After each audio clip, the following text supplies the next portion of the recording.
hope you're well. It's good to be back here. I'm Misty Purcell. If this is your first time here, welcome. And I am a cross-stitch designer.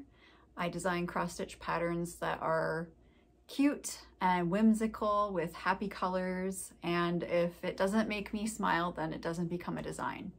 So that's a key component of my design process and a design element.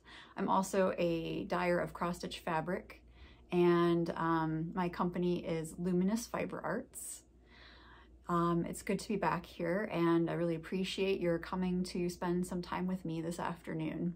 I hope all has been well with you and that you've been able to have some stitching time. We're on the cusp of fall and I'm ready for it. Our weather's starting to cool down and I'm really glad about that.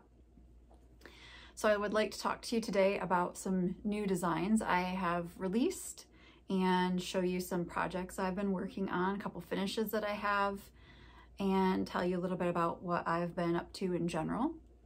So let's start with my new designs. And I just participated recently in Needlework Expo, which is a trade show for needlework shops to attend. It was virtual and that went really well. I'm so thankful. Thank you so much for all of you that placed orders or were enthusiastic about my new releases. I'm excited to share them here if you haven't seen them. And the show just went really, really well. Exceeded my expectations, and having done the show once already in the spring, I had a better sense of how to prepare and it just went really smoothly. So I'm really thankful to Janice of Noteworthy Needle for hosting that and organizing it. It's got to be a huge job. And thanks to Stephanie Webb for all of the social media promotion that she did. And as I said, it was just a really, really great success. I enjoyed seeing many shop owners and chatting with some other designers when I had time. My mom even was in my booth one day while I had to work my day job. If you're new here, I'm also a college professor and I teach Spanish. I'm teaching a different course than usual this semester, different teaching load. I'll talk about that later. But anyway, I had to work during the last day of the show, so my mom filled in for me. So without further ado, let's talk about the new releases. So first I'm going to start with Gathering Acorns. Okay, so I have a series of gathering designs and they all have the name Gathering in the title. And they all have at least one cute bird in them. This was stitched by Tammy Maddox and she did a beautiful job. Thank you, Tammy. This is stitched with Belle Soie Paprika, and it's stitched on 32 count Sparrow linen, which I have dyed. And you need 2 skeins if you're going to stitch it on 32 count or lower. And if you'll stitch it on a higher count, then 1 skein should suffice. Here's the back in case you care. Nothing fancy here. This has ruched ribbon with beads around the edge. Check out Vanna Pfeiffer's tutorial to see how to do that. It's really nice. You can stitch this with or without the buttons. I include 2 versions of the chart. One version has the buttons on the chart and one version has them without, so that you can stitch it however you'd prefer. This was really fun to design, and I just wanted on this occasion to give the bird a new friend. So they're both gathering acorns for the fall. And all of these designs in this series are exactly the same dimensions. So if you're putting them on one display piece and wanting to change them out, they should all fit fine. So all the designs that I'm showing you are available from shops who participated in Needlework Expo. And I now have them in my shop along with a limited number of kits until those kits sell out. So if you go to my shop, luminousfiberarts.com, that's where the kits will be. But as I said, the quantities are limited, so they might sell out by the time that you happen to go to my shop, but you can check if you'd like. So I'm super happy with how this came out, and then I'd like to show you the others in the series. So the release before this one was Gathering Clover. And this uses, oh man, Belsois collard greens. There's a little loading in my brain happening there. And so I've been using mother of pearl, vintage mother of pearl buttons from my stash. On the pattern, I explained the size of button that I used. And again, all of the charts have two versions of the chart so that you can leave the buttons off if you want. And, oh, I failed to mention the ribbon on this. Ooh. I've got multiple projects going. I think this is Grubby Gate. If it's not Grubby Gate, whatever, I'll just confirm here on the screen. I think it's Grubby Gate, but I've had so many designs that I've been finishing lately that all of the rayon ribbon trim names are kind of running together for me. It's by Lady Creates. This one, I believe, is Sequoia from Lady Creates. And then this is Gathering Berries, which is the one that started it all. And this is using Belsois Cranberry, I believe, with Chianti rayon ribbon. Yeah, a lot of loading there in the brain. So anyway, I'm really enjoying this series. I think it's super pretty and fun and versatile. I think you could display it a lot of ways. I've seen people finish it a lot of ways, so I hope that you enjoy the newest release in this series. And the next one's all stitched and finished, and I just need to photograph it and write it up, and it's coming out at Christmas. It is a winter theme. I've stitched it in blue, but if that doesn't go with your decor and you want it for Christmas, I think you could easily stitch it in red or green and it would look awesome. So that's my little bit for you to look forward to. That'll be coming out like end of October-ish. So it's kind of a close, for me, close releases between fall and Christmas. So I'm definitely keeping busy lately. Okay, next up is another series that I have going. This is my friendship series. And I designed this series to honor different friendship themes. And then I've stitched the initials of a different friend on each piece with my initials. Or in some cases, I've had a model stitcher stitch my initials and their initials. So this is called Friendship Series Stashing Squirrels. And this is stitched also on 32 count Sparrow linen dyed by me using Classic Colorworks and Weeks Dye Works and DMC.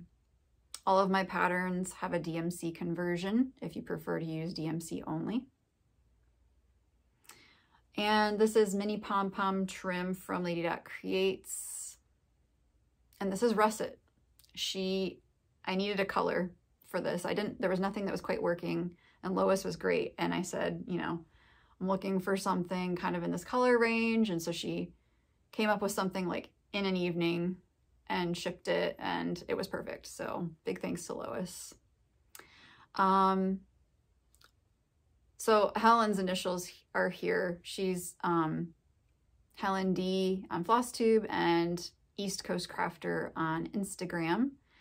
And it was tough deciding which friend should get which animal, but I decided that it would be Helen for this because Helen's son really is into chipmunks. I know they're not the same, but it's as close as I could get Helen.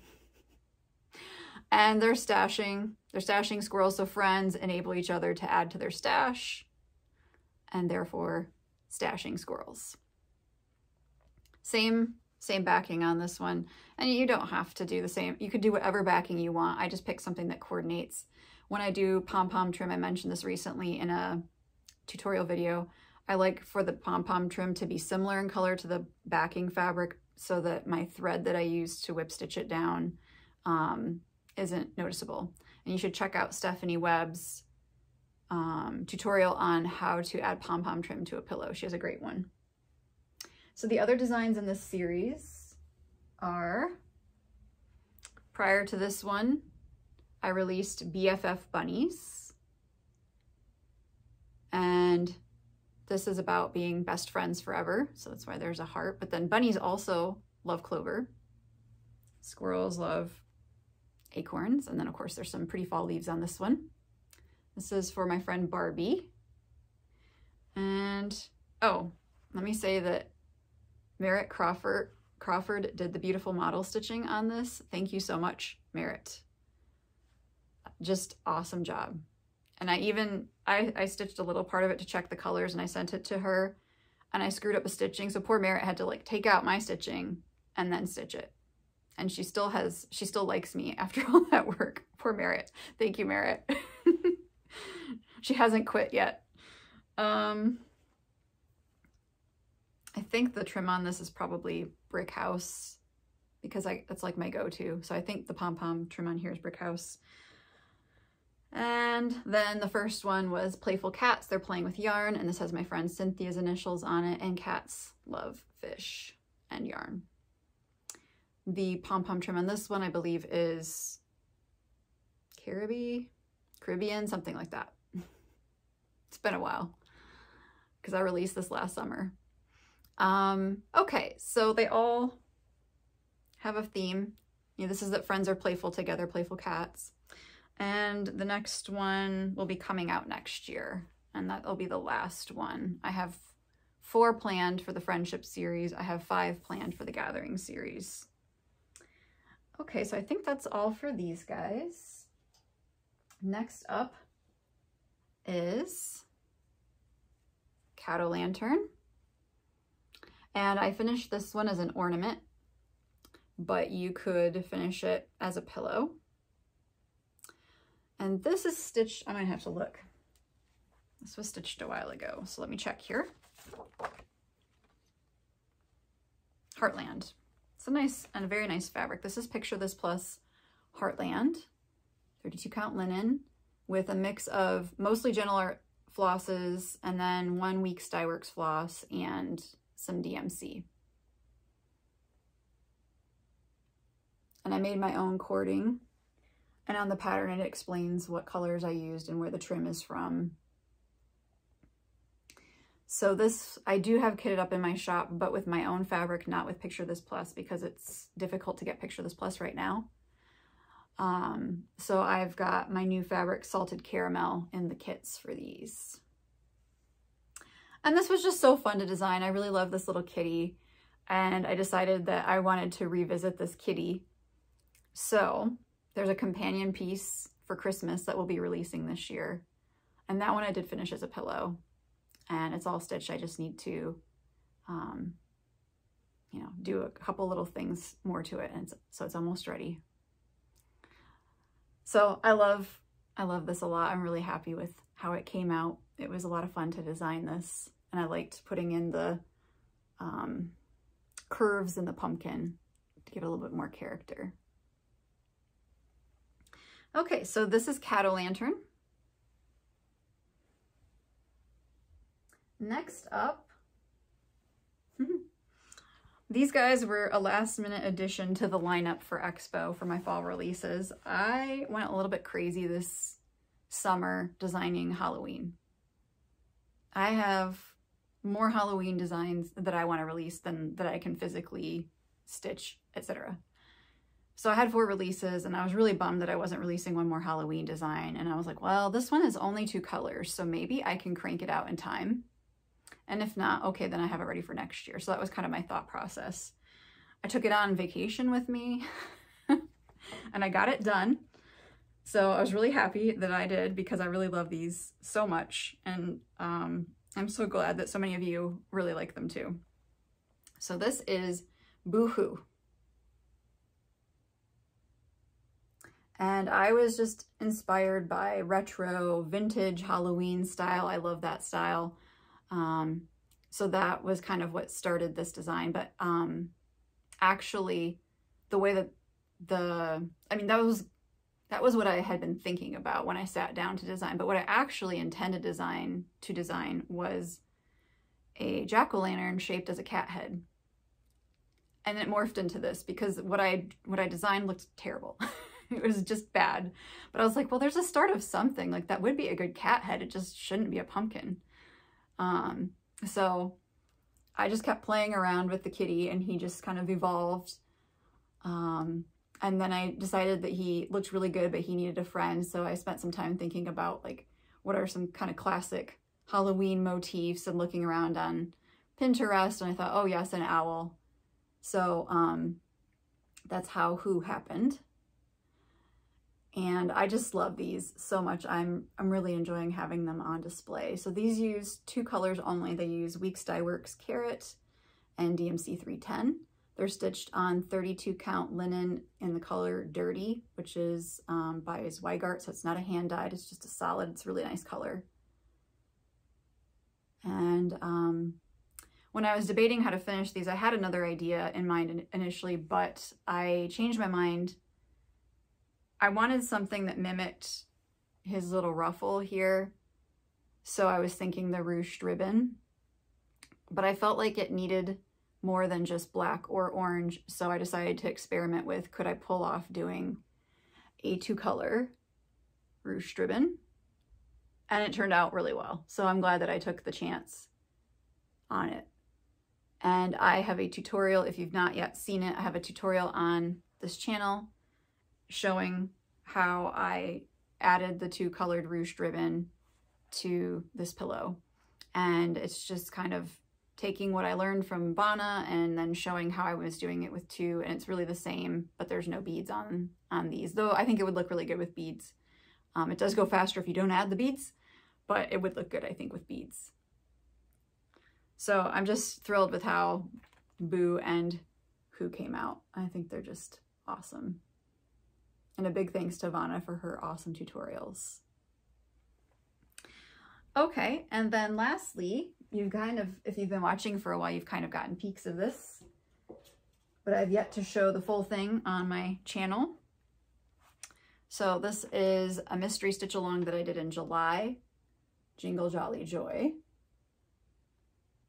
This is stitched on 32 count opulence linen dyed by me using Classic Colorworks and DMC.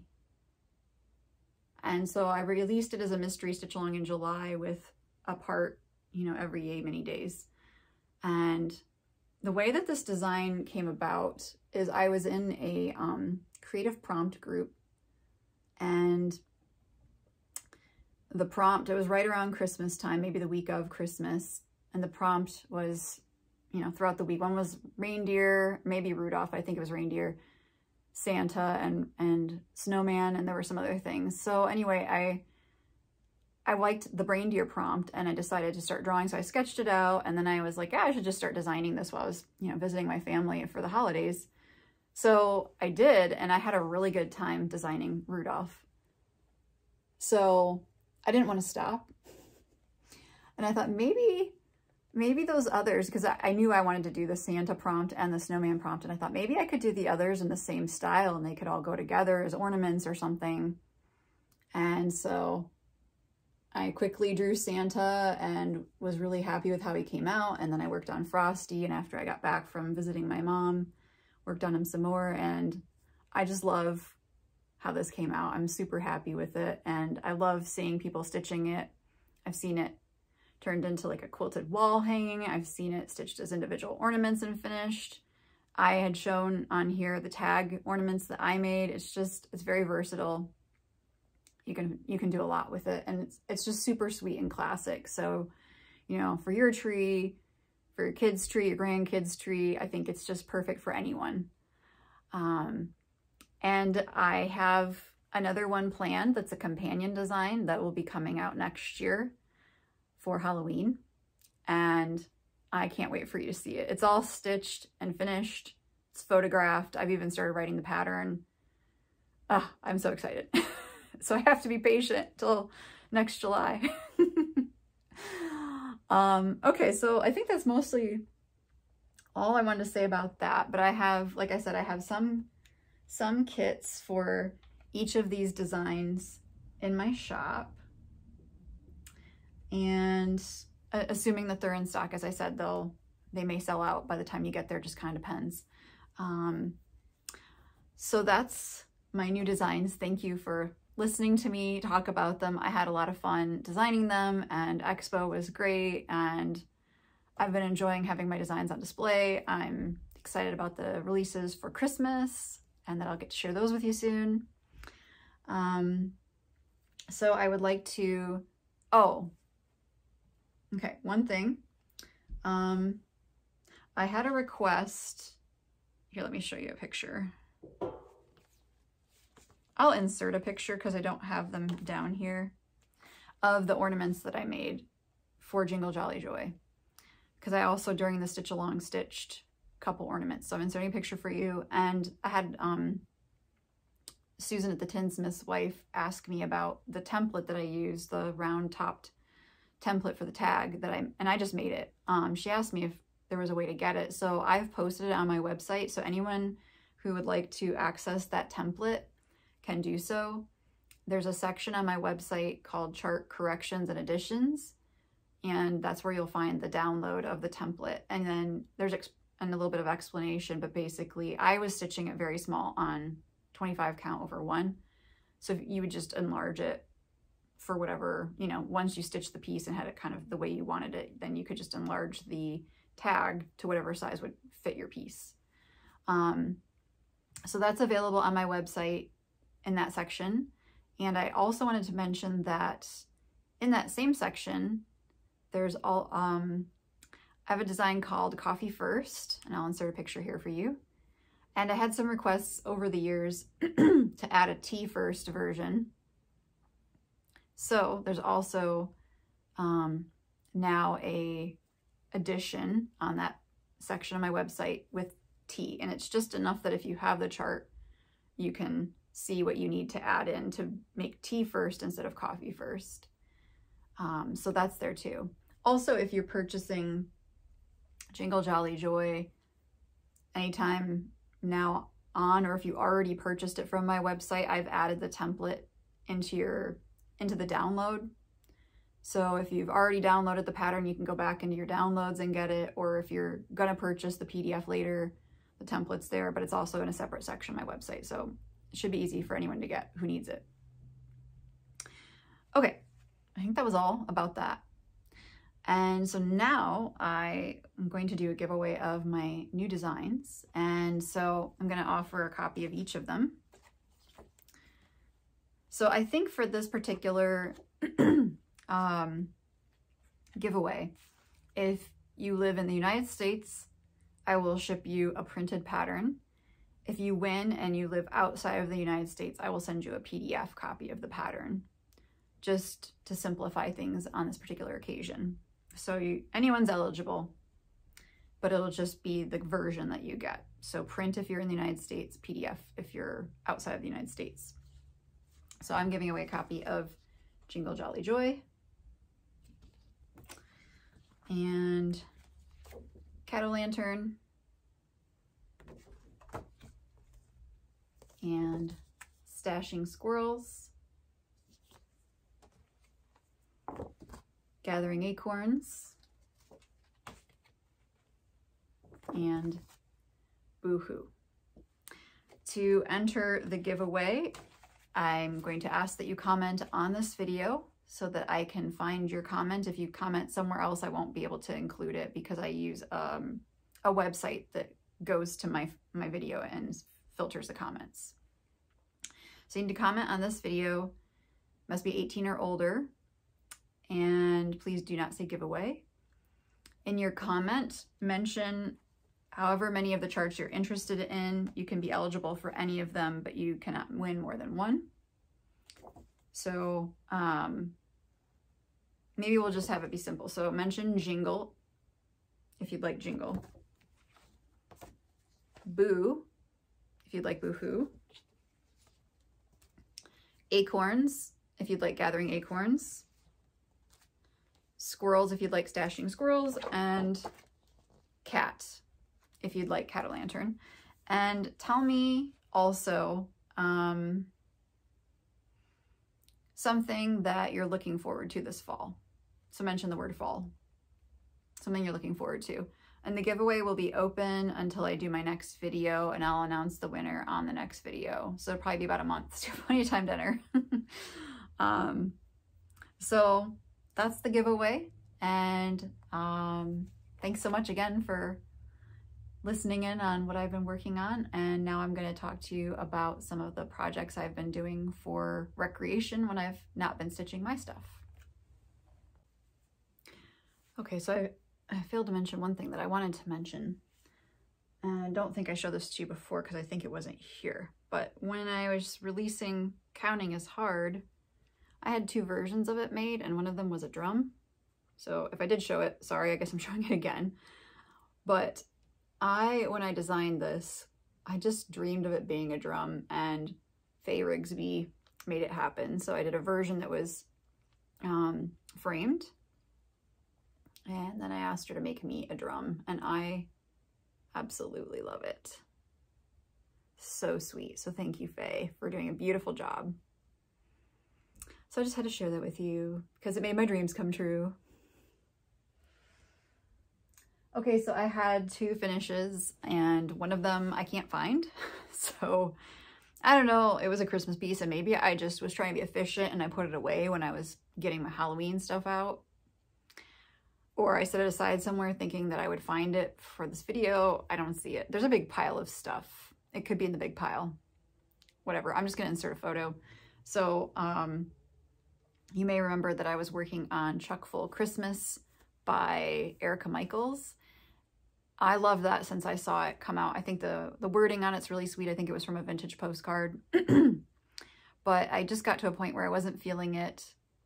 I've tried analyzing why. It's not the design. The design's very good, but whatever. I mean, I have some theories, but regardless, it doesn't matter. I decided that it was best if I just kind of cut my losses and finished it as an ornament, like finished it smaller.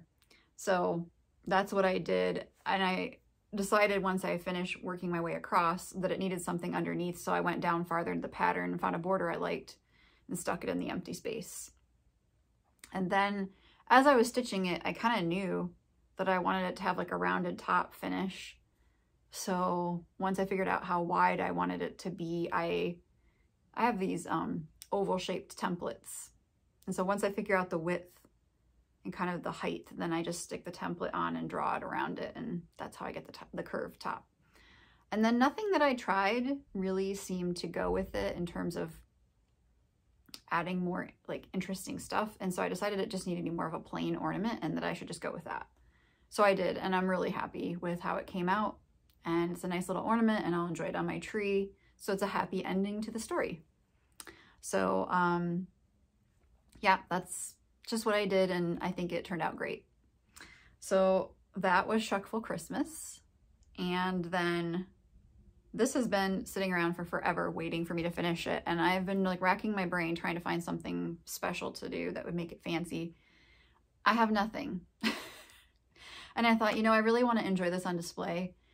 And it's fine if I don't have an idea. Maybe later something will come along that will just be a little extra touch and I'll put it on. But this is Yield Crow by Heart and Hand. So I finished it as a pillow, and it's just plain.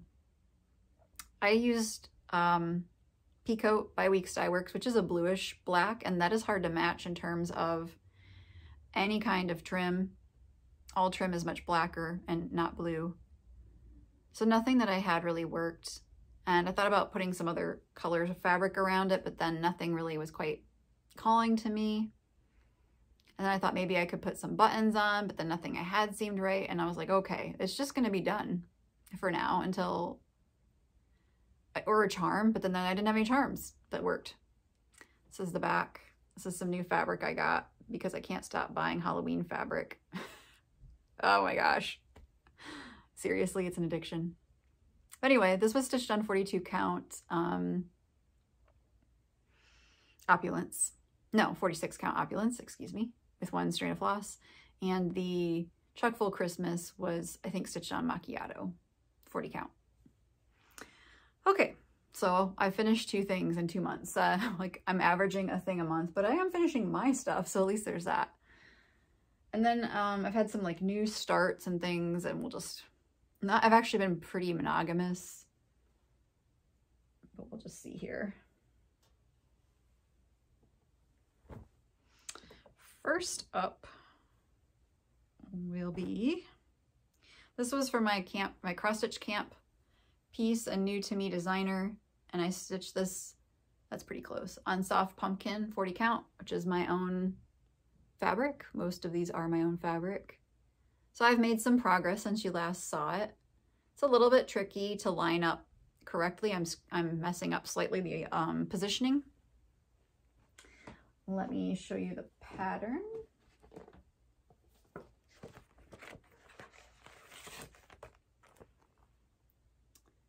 And this is by Foxwood Crossings. So here you go. This is what it looks like. I am really happy with how it's coming out. Will I finish it this year? Theoretically, I should be able to, but I'm working really hard on some stuff for market. And that's what I'm doing, like during the week, and then on the weekends, I can stitch other stuff, is my rule right now. So we'll see. I have some things at the framer, so I'm excited that I should have those next time. One of the things, my framer just called today and said that the frame I chose won't be in until November. Do I want to pick a different one? It's a Halloween piece. So yeah, I probably do, but I feel like the frame I picked was really good. So now I'm questioning, like, well, it's not going to kill me to wait till next year to display it, right? I don't know. We'll see. This is my birthday start by Prairie Schooler, and it is Garden Samplers.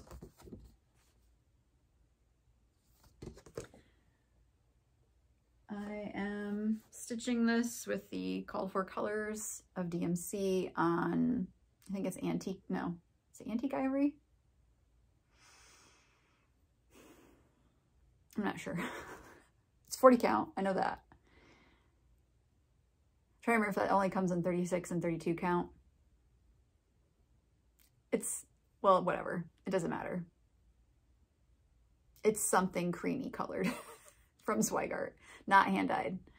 So I made quite a bit of progress on this since you last saw it. Found a mistake I made that I decided I had to take out, but I've been enjoying that one a lot. And I did a little bit of work. This was something I started last summer on the solstice.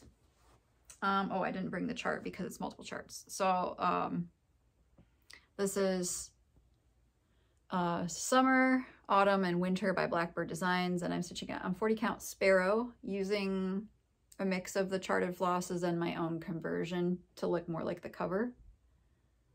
And I am substituting the alphabet with To Everything There Is a Season, because I generally like to have words rather than alphabets. And if it can be something that is meaningful to me, that would be my preference. So I didn't make a whole lot of progress on this, just a little bit. Kim finished hers, Kim Goldman. You should check hers out. It's very lovely. She's even got it framed now. I don't think that's in a video yet, but oops, sorry, I didn't mean to kick you. It will be, I'm sure, soon. Okay, so I had a new start. This is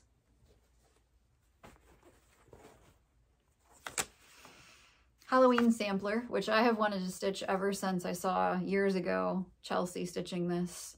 I'm not sure if she's still stitching this. I'm really behind on watching Flosstube. Probably she's not. She's probably finished, but I had to start it.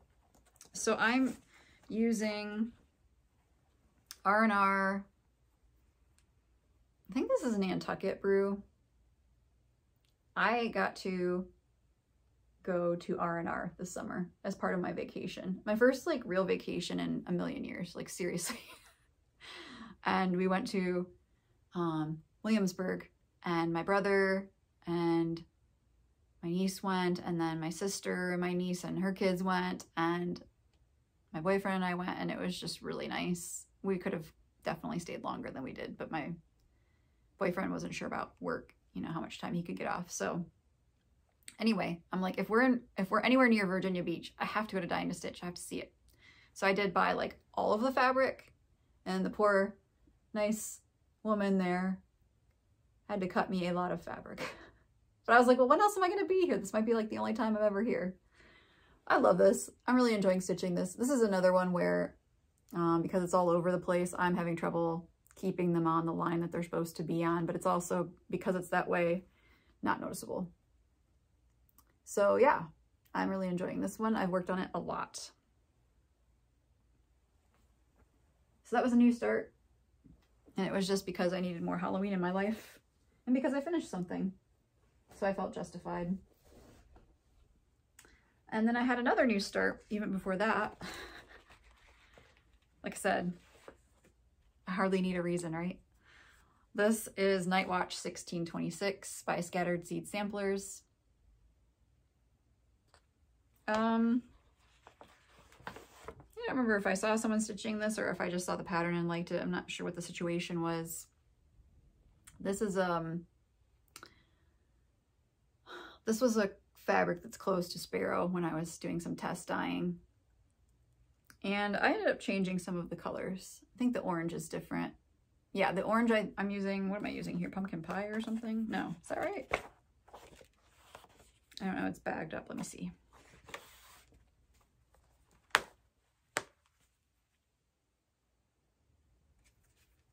Yeah, Gentle Art Pumpkin Pie is what I'm using for the orange because nothing else seemed to quite fit the feel of it that I wanted to look more like the cover.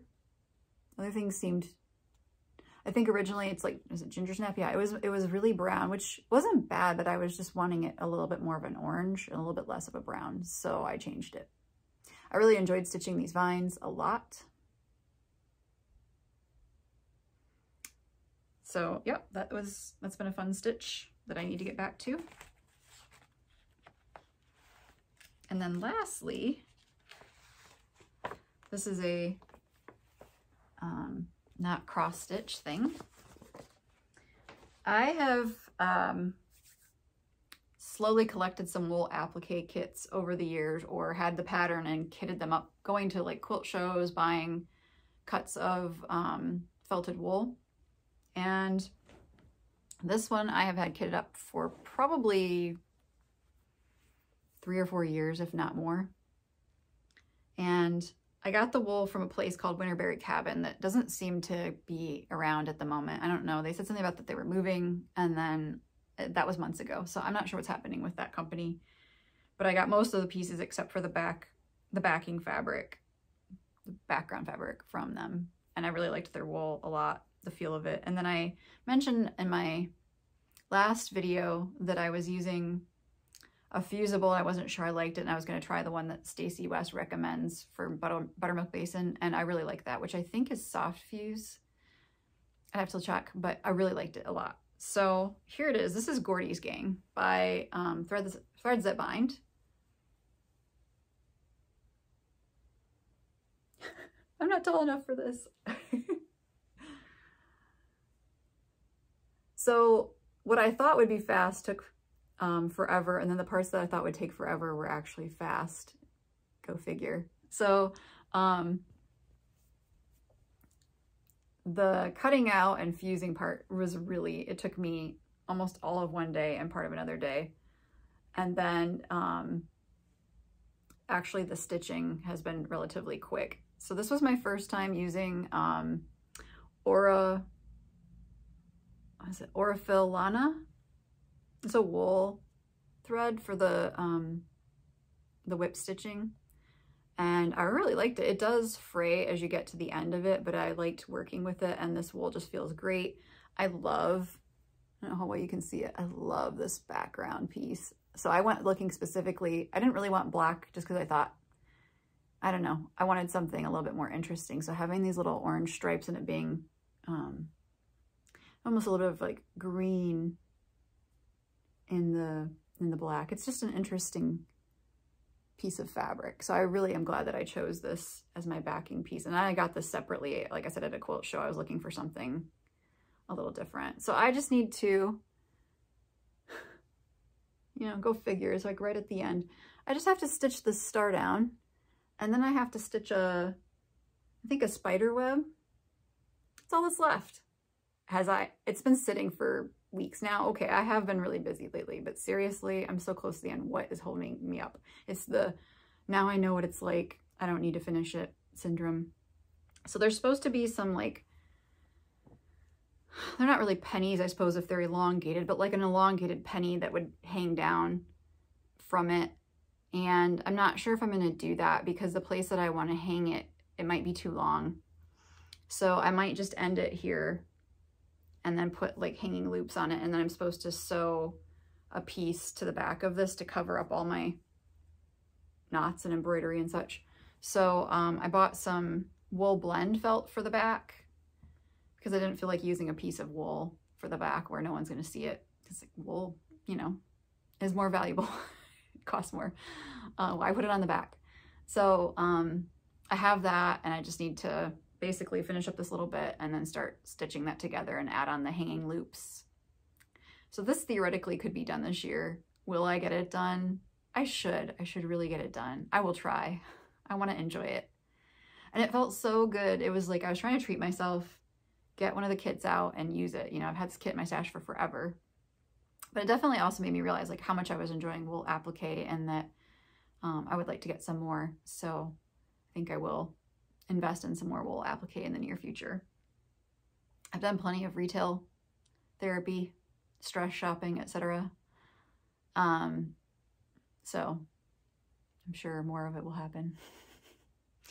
Okay, so the things I've shown you, many of them, I have the charts in my shop. If you're interested in purchasing them, they're there, including the things that are not my designs. Like I have patterns by other designers also in my shop. What else do I want to tell you? I think that's kind of the main thing. I'll just talk a little bit about what I've been up to. And then, oh, I had a couple of questions from Peggy. Let me go get those, and then I'll talk about what I've been up to. Okay, so last time I did a Q&A from some questions I had from Peggy, and she had some other questions I didn't get to, so I want to go over those quickly. She was asking what kinds of frames I use to stitch on. I pretty much use Hardwick Manor. Is it called Hardwick Manor? Oh my gosh, I think so. Let me see. I'm pretty sure that's what it's called, Hardwick. I'll put it on. I don't know. My brain's kind of having a rough day. This is what I use. It's a 6-inch hoop. I have a very weird setup, which I've talked about in my Stitch With Me videos. So I would suggest that you look at my Stitch With Me videos if you'd like to see my setup. There's one where I talk about the cross stitch stand, but basically I've taken the stem from the lap stand out and I've put it on a floor stand. And so I use the hoop with the stem on it connected to my floor stand, and I have a Kay's Creations floor stand. That's what has been the best for me. Everybody's different. I like the 6-inch hoop a lot because I tend to do a lot of smaller projects. Now Peggy wanted to know, what do you do about like crushing the stitches? So this is where you may also want to weigh in. I just let it happen. I mean, I've padded the hoop, I've wrapped the tape around it, but if you're stitching with 2 strands of floss, unless you can get it inside the hoop without any of it being covered up by the hoop, it's gonna get smushed a little bit. But I find that by the time I've ironed it, because I do iron my pieces, by the time I've ironed it, it's not really noticeable. So I don't worry about it. Certainly if you're stitching with 1 strand, I don't think it's noticeable at all. And so for me, it doesn't matter at all on a 40 count or 46 count or whatever. When I used to use Q-snaps, I would put felt or flannel, or not flannel, batting pieces sometimes in between the snap and the fabric to try to reduce crushing the stitches. Everybody does different things. I know Kim Goldman uses Q-snaps, and I think she kind of leaves part of the fabric just hanging off. You can watch her video. She talks about how she does it. But if you have a like a tip for protecting stitches so that they don't get crushed by a hoop or a Q-snap, it'd be great if you'd leave them in the comments so Peggy can read about that and other people can too. So that's my thought on it, but everybody is different. So I'd be grateful to hear what you have to say about it.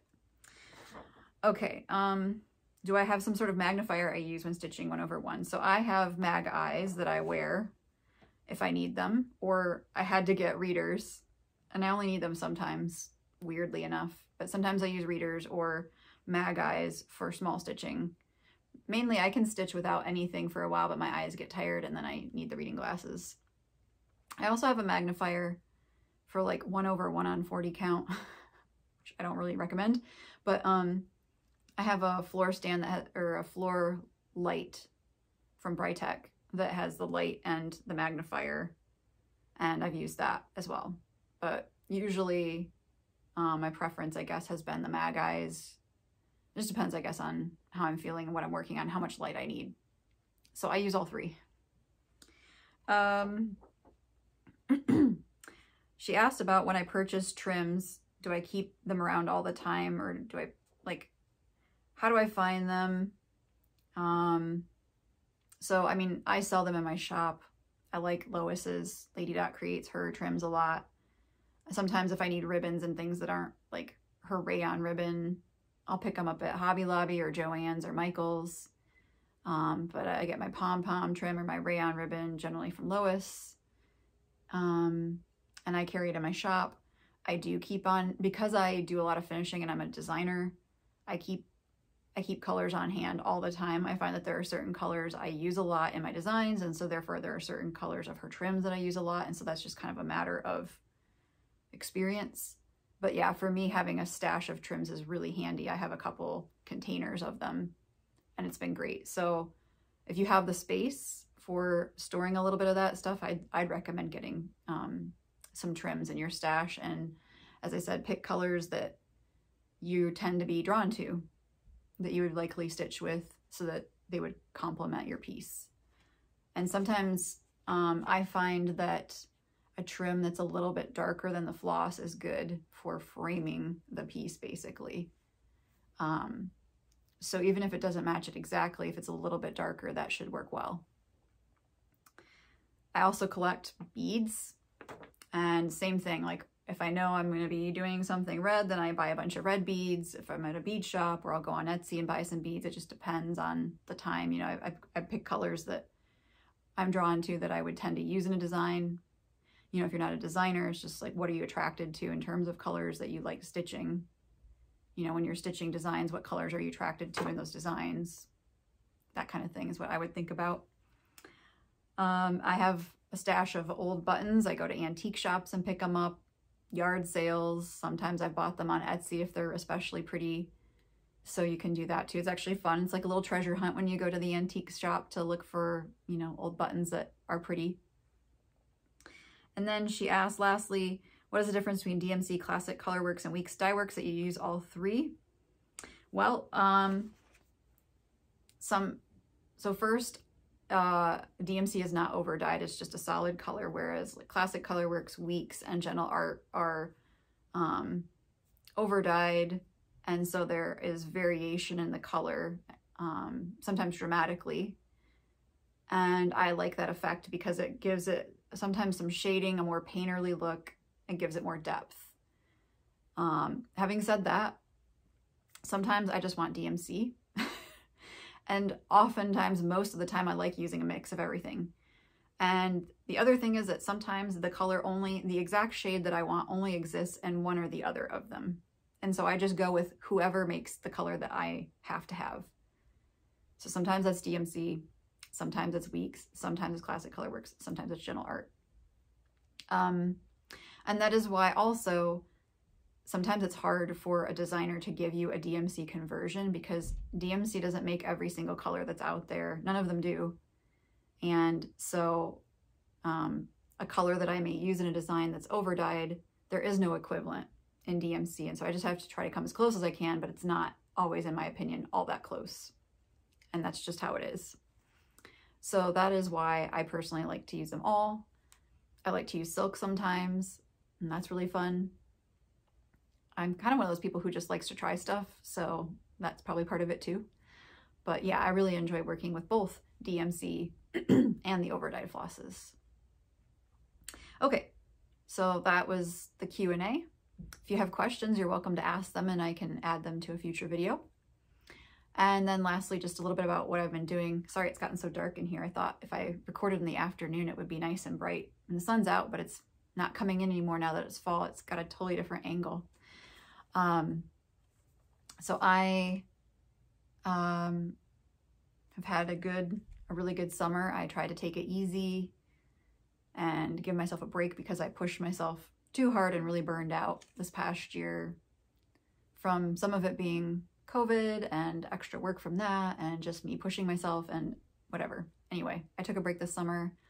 I felt much better. It was the best summer I have ever had. It was awesome. I hope to repeat that next summer and just have a really good summer, because I needed it. I just needed to slow things down a little bit, and it was really good for me. So I also changed my work load. So I mentioned before that I am a college professor and I teach Spanish. So I decided I had quite a bit of responsibility. I was a supervisor of an intensive Spanish program, and I just felt like I needed to take care of my mental health and step down from that, because it had been difficult to balance, and it had been very challenging during COVID. There was just a lot of work that I was doing as a supervisor to make the course go.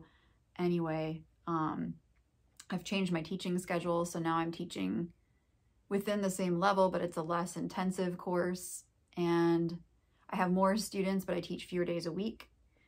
And we're back in person this semester, which is the first time in like a year and a half. It has been really good to be back in person, I have to say. I am grateful that Zoom exists and that we were able to maintain as much as possible a normal class, but I don't enjoy teaching on Zoom. There are benefits to it, certainly, like I didn't have to leave my house, especially in bad weather. But in terms of there's just stuff that's hard to make happen in the same way. And I think the students miss out a bit. There's still challenges to being in person, but I'm glad to being back. My body aches at the end of the day. I think it's starting to get less achy. We've done a few weeks of class. It's like standing for so long and walking around for so long. I've been out of practice. I've been sitting on the couch for a year and a half teaching. And it's just really good to be back with the students in person, to be able to see everyone at one time, try to gauge who needs help. The hard part for me has been memorizing 100 names with people wearing masks. I'm almost there. I've almost got everyone down. I've been working really hard at it. But yeah, when you have less face to look at, trying to get that face to go with a name is harder. But like I said, I've almost got everybody down now, so that's good. And yeah, so it's just been adjusting to a new schedule, new way of doing things, but overall it's been a good change, and I hope that we can continue to stay in person for the entire school year, because I think it's better. Although there's risk, I think it's better for everyone in terms of learning and having a better experience. And who would have thought, a lot of the students aren't necessarily there to learn. Sometimes it feels that way anyway, that they're there to party. And that class was kind of a drag for them, or only something to be done for socialization, but not really something they wanted to be doing. And so for the first time in their lives, they actually want to be in school, physically present. And I don't know how long it's going to last. I'm sure it's not going to last the whole semester, but I'm glad that they're happy to be there for now. It's nice. And I have a lot of freshmen this year, and they're very excited and hardworking, and I like working with freshmen. I like the enthusiasm that they bring. So it's going well. And yeah, I guess that's kind of it. I'm just keeping busy, and like I said, I'm excited about some new designs I have coming up for Christmas, and I'm working on things for market, and planning things for next year. So we'll see what comes. So thank you for spending time with me today. Thank you so much for taking the time to comment on my videos and be so encouraging. I really appreciate it. And I hope that we're almost into the official start of fall. I hope that you have some great memories made this fall and some awesome fall stitching happening now or soon. And maybe even a little Halloween, I hope, because I love it and I'm always excited about Halloween stitching, so I know some of you are too. Alrighty guys, you take care. Bye-bye.